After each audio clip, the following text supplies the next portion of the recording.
Hello students. आज के lecture में हम तीसरी संख्या पद्धति अष्ट आधारी संख्या पद्धति का अध्ययन करेंगे। ऑक्टल नंबर सिस्टम अष्ट आधारी संख्या पद्धति। इस संख्या पद्धति का उपयोग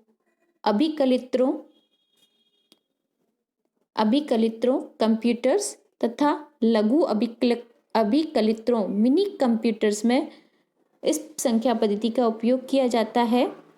इस संख्या पद्धति में जो हमारे संकेतांक हैं वो 8 होते हैं, 0 से लेके 7 तक। 0, 1, 2, 3, 4, 5, 6 और 7। तो इस प्रकार संकेतांक हमारे इस संख्या पद्धति में हो गए 8 और इस संख्याओं का जो मूलांक है तथा या आधार है वो हमारा होता है 8। इसमें भी दशमलव पद्धति के समान पूर्णांक तथा भिन्न संख्याओं को पृथक करने के लिए मूलांक बिंदु या अष्ट बिंदु का उपयोग किया जाता है। दशमलव संख्या में जो बिंदु होता है हमारा होता है दशमलव बिंदु। द्विआधारी संख्या पद्धति में द्विआधारी बिंदु या बाइनरी बिंदु तथा अष्ट आधारी संख्या में हमारा क्या होता है अष्ट बिंदु या मूलांक बिंदु, जो कि पूर्णांक संख्या तथा भिन्न संख्या दोनों को पृथक करता है।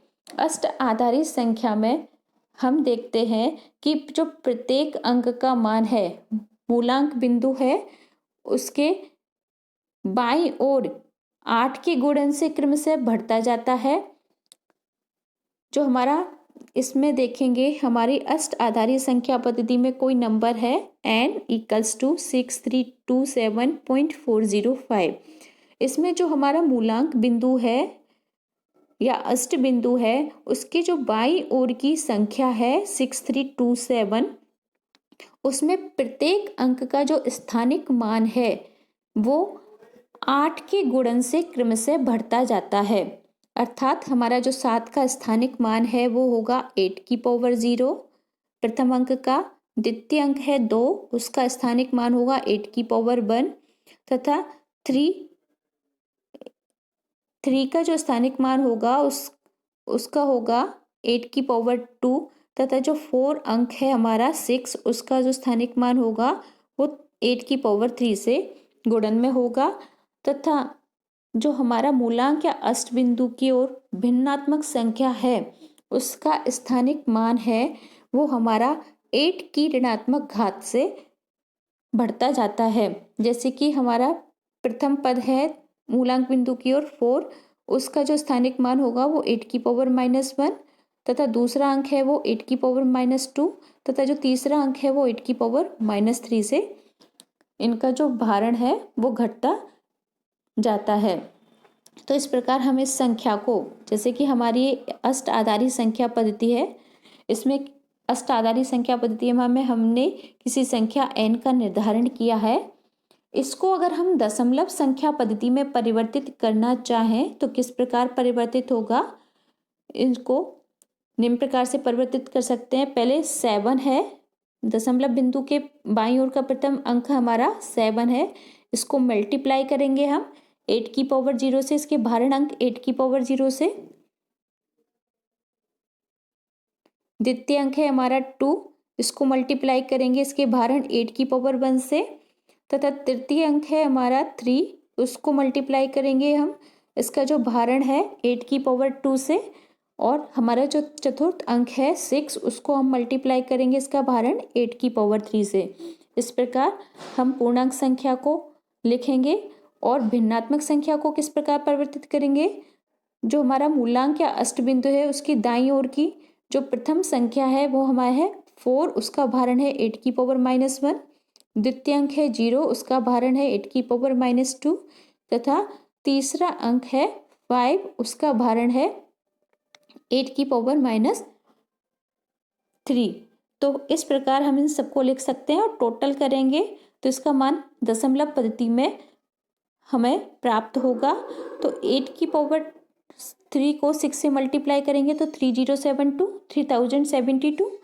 8⁻2 को 3 से मल्टीप्लाई करेंगे तो 192।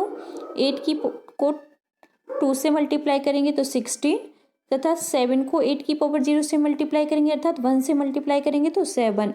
इसी प्रकार भिन्न संख्या को इस यहाँ पर लिखेंगे और उन सबको सॉल्व करने के बाद टोटल करेंगे तो हमारा मान आएगा 3287.5097। ये हमारा अष्ट आधारी संख्या पद्धति में कोई संख्या है उसको दशमलव संख्या पद्धति में इस प्रकार परिवर्तित कर देंगे। तो इस प्रकार हमने देखा अष्ट आधारी संख्या पद्धति किस प्रकार की होती है तथा अष्ट आधारी संख्या को दशमलव संख्या में किस प्रकार परिवर्तित किया जाता है। अब है हमारा पूर्णांक दशमलव संख्या का अष्ट आधारी संख्या में परिवर्तन।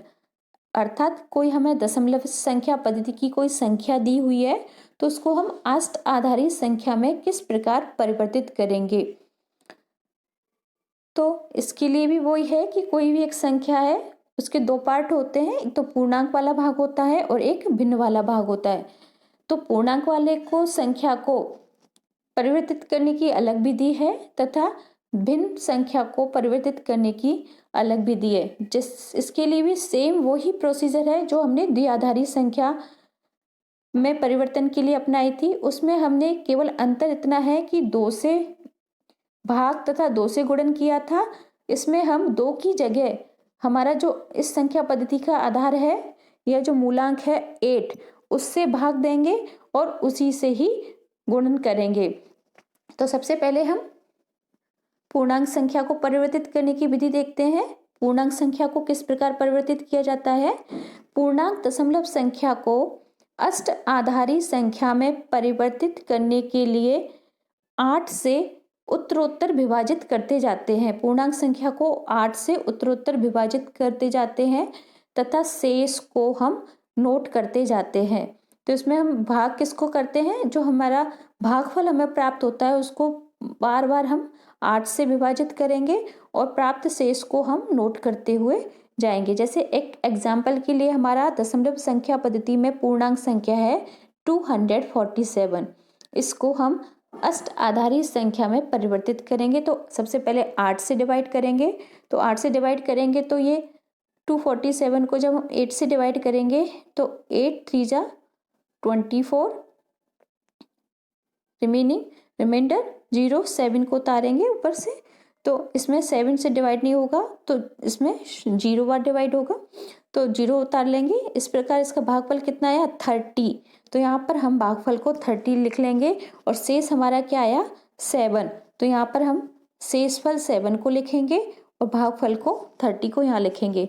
फिर 30 को वापस 8 से डिवाइड करेंगे तो 8 3 जा 24, 20 तो 3 भागफल यहाँ लिखेंगे हम और रिमाइंडर हमारा कितना आया शेषफल 6।